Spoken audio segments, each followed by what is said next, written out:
नमस्कार दोस्तों, चैनल पर वापस आने के लिए आपका स्वागत है। दुनिया तीसरे विश्व युद्ध की तरफ बढ़ रहा है।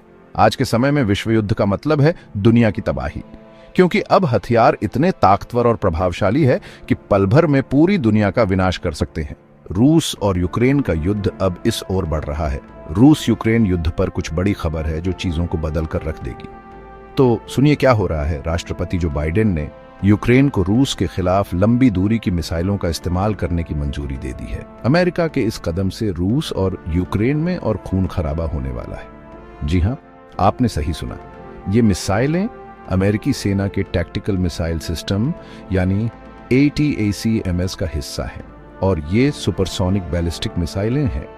यूक्रेन के राष्ट्रपति वोलोडिमिर जेलेंस्की के अनुरोध के बाद यह फैसला आया है, जो रूसी सैन्य ठिकानों पर हमला करने के लिए इन हथियारों पर जोर दे रहे थे।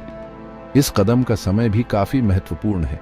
एक अमेरिकी अधिकारी के अनुसार ऐसा इसलिए किया गया क्योंकि रूस अपने युद्ध को मजबूत करने के लिए हजारों उत्तर कोरियाई सैनिकों को तैनात कर रहा है। कीव को रूस के अंदर दूर तक हमलों के लिए आर्मी टैक्टिकल मिसाइल सिस्टम या ATACM का उपयोग करने की अनुमति देने का निर्णय ऐसे समय में आया है जब राष्ट्रपति व्लादिमीर पुतिन ने यूक्रेन की उत्तरी सीमा पर उत्तर कोरियाई सैनिकों को तैनात किया है। पुतिन ने यह फैसला यूक्रेनी सैनिकों द्वारा कब्जा किए गए सैकड़ों मील के क्षेत्र को दोबारा पाने के लिए किया है।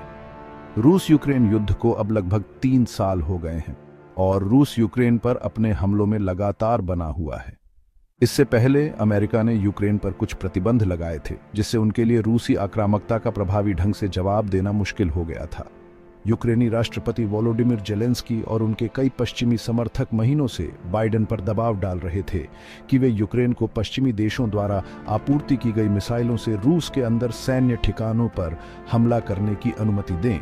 उनका कहना है कि अमेरिकी प्रतिबंध ने यूक्रेन के लिए अपने शहरों और बिजली ग्रिड पर रूसी हमलों को रोकने की कोशिश करना असंभव बना दिया है। कुछ पश्चिमी देशों ने तर्क दिया था कि सीमा और अन्य अमेरिकी बाधाओं के कारण यूक्रेन को युद्ध में हार का सामना करना पड़ सकता है।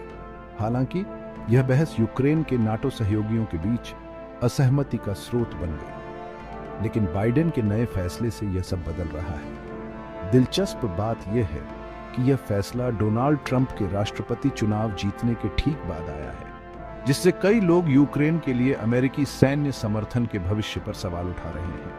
बता दें कि ट्रंप ने दावा किया है कि वो सत्ता संभालते ही सबसे पहले रूस यूक्रेन युद्ध को समाप्त कराएंगे। अब देखना यह होगा कि बाइडेन के फैसला का आगे क्या असर होगा। अब बात करते हैं रूसी प्रतिक्रिया की। जैसा कि आप उम्मीद कर सकते हैं, रूस इस बारे में खुश नहीं है। उन्होंने कड़ी चेतावनी जारी करते हुए कहा है कि अगर पश्चिमी हथियार उनके क्षेत्र में दागे गए तो वे न केवल यूक्रेन को बल्कि उन देशों को भी निशाना बनाएंगे जिन्होंने इसकी अनुमति दी थी।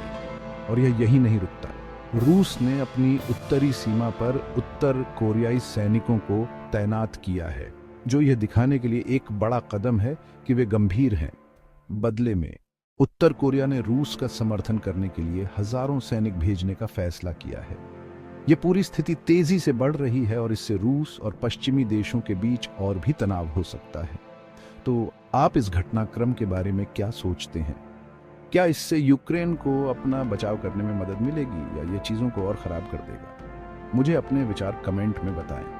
आज के अपडेट के लिए बस इतना ही दोस्तों। अगर आपको यह वीडियो जानकारीपूर्ण लगा तो लाइक, शेयर और अधिक समाचार अपडेट के लिए सब्सक्राइब करना सुनिश्चित करें। बने रहें और मैं आपको अगले वीडियो में मिलूंगा। अलविदा।